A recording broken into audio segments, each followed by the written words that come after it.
एक बार एक विमान में एक बहुत ही खूबसूरत महिला ने प्रवेश किया।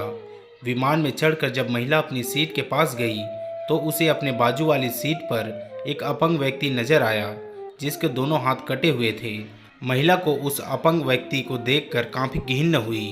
उसने आवाज़ देकर एयर होस्टेस को बुलाया और अपनी सीट बदलने के लिए आग्रह करने लगी। एयर होस्टेस ने महिला से सीट बदलने का कारण पूछा तो महिला बोली, मैं ऐसे व्यक्ति के पास बैठकर सफ़र नहीं कर सकती जिसके दोनों हाथ नहीं हैं। मैं इस व्यक्ति के प्रति सहज नहीं हूँ।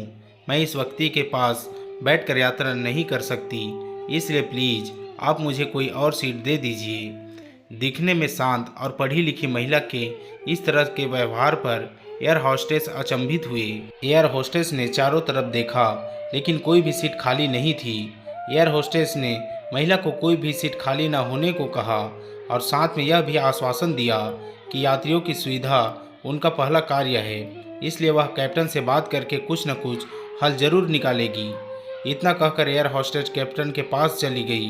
कुछ देर बाद एयर होस्टेस वापस आई और महिला से बोली, मैडम, आपको हुई असुविधा के लिए मैं आपसे माफ़ी चाहता हूँ, लेकिन फ़िलहाल इस पूरे विमान में एक ही सीट खाली है जो कि बिजनेस क्लास की है। जैसा कि मैंने आपको बताया कि हमारी कंपनी का प्रथम उद्देश्य यात्रियों की सुविधा का ख्याल रखना है, इसलिए हम हमारी कंपनी के इतिहास में पहली बार किसी इकोनॉमिक क्लास के यात्री को बिजनेस क्लास में बिठाने जा रहे हैं। एयर होस्टेस की बात सुनकर महिला बहुत खुश हुई और धन्यवाद कहते हुए अपनी सीट से उठने लगी।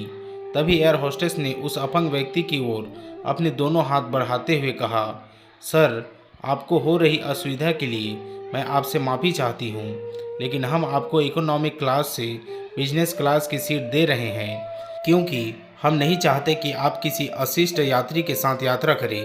एयर होस्टेस की यह बात सुनकर सभी यात्री एयर होस्टेस के इस निर्णय के लिए तालियां बजाने लगे और वह सुंदर महिला अपने इस तरह के बर्ताव पर अब नजरें नहीं उठा पा रही थी।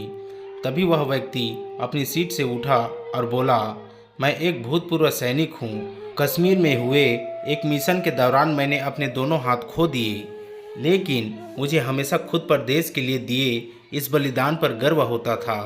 आज जब महिला यात्री की यह बात मैंने सुनी तो मैंने सोचा कि मैंने भी किन लोगों के लिए अपनी जान जोखिम में डाली और अपने हाथ खो दिए, लेकिन जब आप सभी के व्यवहार और सोच को देखा तो मुझे खुद पर गर्व महसूस हुआ। इतना कहकर वह यात्री बिजनेस क्लास में चला गया और वह महिला शर्म से पानी पानी हो गई। दोस्तों, आशा करता हूँ कि यह कहानी आपको भी अच्छी लगी होगी और भी ऐसे ही बेहतरीन कहानियों के लिए अभी हमारे YouTube चैनल को सब्सक्राइब कर लीजिए। धन्यवाद। मिलते हैं और भी ऐसे ही बेहतरीन कहानियों के साथ।